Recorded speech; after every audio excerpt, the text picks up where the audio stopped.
সূরা আরাফ 54 নম্বর আয়াত, একেবারে শেষের দিকে আল্লাহ সুবহানাহু ওয়া তাআলা বলছেন, আলা লাহুল খালকু ওয়াল আমরু তাবারাকাল্লাহু রাব্বুল আলামিন।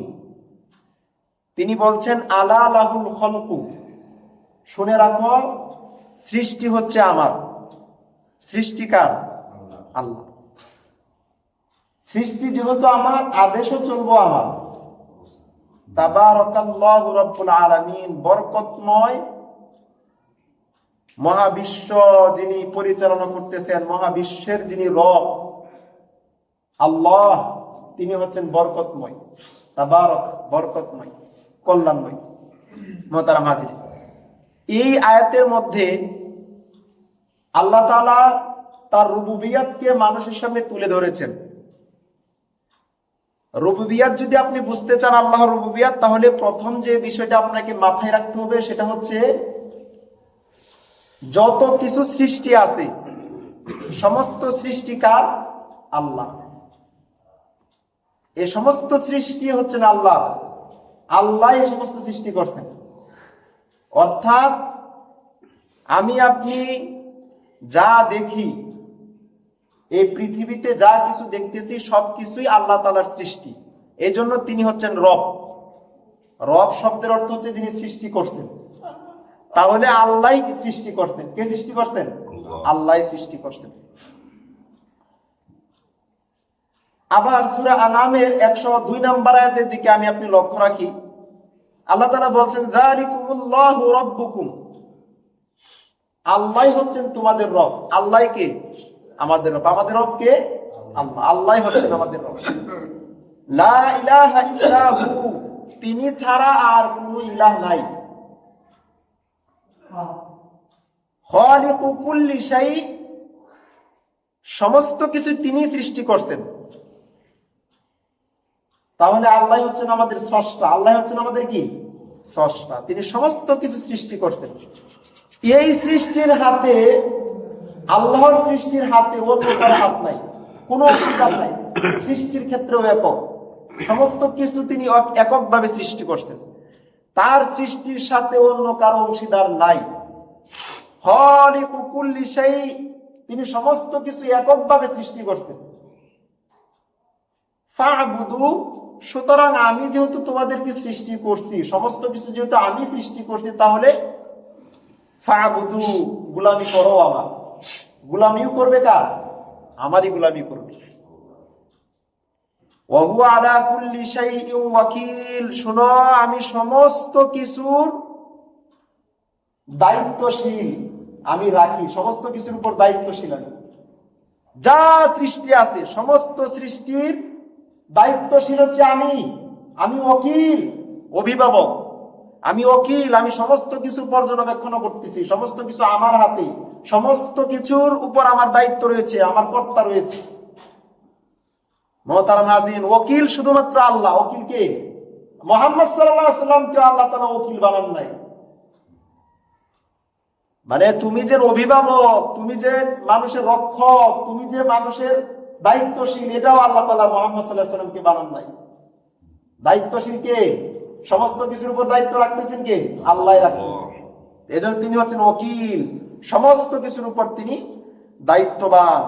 মুহতারাম হাজিরিন, এই দুইটি আয়াতের মধ্যে আমি আপনি আল্লাহর রুবুবিয়াতকে বুঝতে পারবো যদি আমি এই দুইটি আয়াত ভালো করে খেয়াল করি। প্রথম বিষয় হচ্ছে আল্লাহর সৃষ্টি। আল্লাহ সমস্ত কিছু এককভাবে সৃষ্টি করছেন। যেহেতু তিনি সৃষ্টি করছেন, তাহলে স্রষ্টাও কে? আল্লাহ স্রষ্টা। আল্লাহ হচ্ছেন আমাদের মালিক। আল্লাহ আমাদেরকে সৃষ্টি করছেন। শুধু সৃষ্টিই করেন নাই, যা যা তিনি সৃষ্টি করছেন, কিভাবে সৃষ্টি করতে হবে, কোন জিনিসটা কিরকম ভাবে থাকবে, হ্যাঁ, তার কাজ কি হবে, সে কতদিন বাঁচবে, সে কতদিন রিজিক পাবে, এই সমস্ত কিছু আল্লাহ তাআলা নির্ধারণ করে দিয়েছে। আল্লাহ সুবহানাহু ওয়া তাআলা সূরা ফুরকানের 2 নম্বর আয়াতে বলছেন, ওয়ালাম ইয়াকুল লাহু শারীকুম ফিল মুলক, শোনো, আমার রাজত্বে কারো অংশীদার নাই। আমার রাজ্যে কারো অংশীদার নাই যে আমার উপরে কেউ রাজত্ব করবে। অংশীদার নাই, শরীক মুক্ত। আল্লাহর রাজত্বে কারো কি নাই, অংশীদার নাই। ওয়া খালাকা কুল্লা শাইইন ফাকাদ্দারাহু তাকদীরা, এবং তিনি সমস্ত কিছু সৃষ্টি করে তা পৃথক পৃথক ভাবে আল্লাহ তাআলা কি করছেন, সৃষ্টি করছেন পৃথক পৃথক ভাবে। যা কিছু সৃষ্টি করছেন সমস্ত কিছু পৃথক পৃথক, একটার সাথে আর একটা কোনো মিল নাই। আমাকে আল্লাহ মানুষই বানাইছেন, আমাকে গরু ছাগল বানাই না। আবার যারা ছাগল, যে সমস্ত আল্লাহর সৃষ্টি ছাগল, ওরে ছাগলই বানাইছে, ওর পেট থেকে ছাগলই, ওর পেট থেকে মানুষ আসবে না। গরুকে গরুই বানাইছে, ওর পেট থেকে ছাগলও জন্মাবে না, মানুষও জন্মাবে না। পৃথক পৃথক ভাবে আল্লাহ তাআলা সৃষ্টি করছে। পশু পাখি গাছপালা যা আমরা কিছু দেখি সবকিছু পৃথক পৃথক নির্ধারণ করে আল্লাহ তাআলা সৃষ্টি করছেন। তাকদীরা মানে নির্ধারণ, মানুষ কতটুক মানে কত মানুষ দরকার এইগুলো আল্লাহ তাআলা আগে নির্ধারণ করছেন। মানুষ সৃষ্টির শুরু থেকে কিয়ামত পর্যন্ত যত মানুষ আসবে সমস্ত কিছু নির্ধারণ, কতগুলো মানুষ আসবে পৃথিবীতে, কতগুলো পশু পৃথিবীতে আসবে, কতগুলো গাছপালা পৃথিবীতে জন্মাবে, সবগুলো আল্লাহ তাআলা আগে নির্ধারণ করে রেখেছেন, তাও পৃথক পৃথক ভাবে। মুহতারাম হাজিরিন, সৃষ্টি সম্পর্কে আল্লাহ তাআলা কোরআনুল কারীমে অনেক কথা বলছেন, তিনার সৃষ্টি সম্পর্কে। কোরআনে অনেক জায়গায় আল্লাহ তাআলা বলেছেন সৃষ্টি যেহেতু তার, কিভাবে সৃষ্টি করবেন সেটার অধিকারও তার, এখানে আমি আপনি কিছু বলতে পারবো না।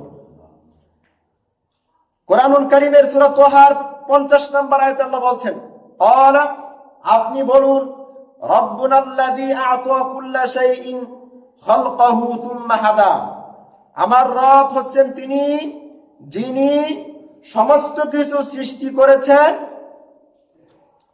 সমস্ত কিছু সৃষ্টি করেছেন, আকৃতি দিয়েছেন, সৃষ্টি করে কি দিয়েছেন, আকৃতি দিয়েছেন। সুম্মা হাদা, অতঃপর তাদেরকে সৃষ্টি করার পর সঠিক পথটাও দেখিয়ে দিয়েছেন। মানুষ সৃষ্টি করছেন, অন্যান্য জীবজন্তু সৃষ্টি করছেন, সেগুলো আল্লাহ তাআলা আকৃতি দিয়েছেন, আকৃতি তার মতো করে দিয়েছে, আমার মতো করে না।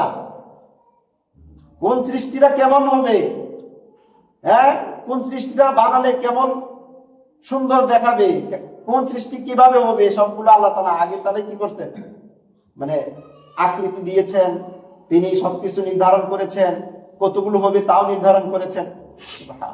মুহতারাম হাজিরিন, আকৃতি দান করেন আল্লাহ, সুতরাং আল্লাহ তাআলার আকৃতিকে যে পরিবর্তন করতে চায়, আল্লাহ তাআলা নিজে সমস্ত কিছু সৃষ্টি করেছেন, প্রত্যেকটা সৃষ্টি তিনার পছন্দ।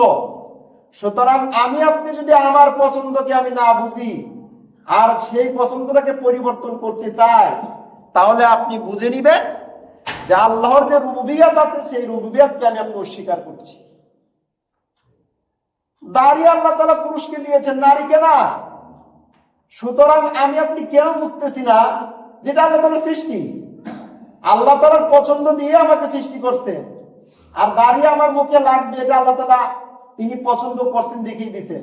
সুতরাং আমি যদি নিজেকে সুন্দর বানাতে চাই তাহলে আমি আল্লাহর রুবুবিয়তকে অস্বীকার করলাম, আর আল্লাহর রুবুবিয়তকে যে অস্বীকার করবে সে সাথে সাথে মুশরিক হয়ে যাবে।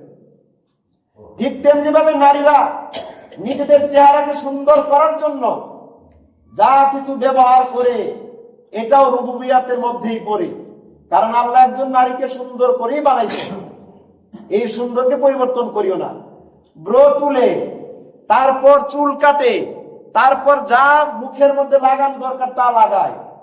মুহাম্মদ সাল্লাল্লাহু আলাইহি ওয়াসাল্লাম তিনি স্পষ্ট বলে দিয়েছেন তোমরা ব্রো তুলো না, কিন্তু নারীরা ব্রো তুলে। তোমরা চুল কাটো না, নারীরা চুল কাটে। কেন কাটে? সৌন্দর্য বাড়াবার জন্য। আল্লাহ যে সৌন্দর্য দিয়ে তারা পাঠাইছে তার কাছে ভালো লাগছে না।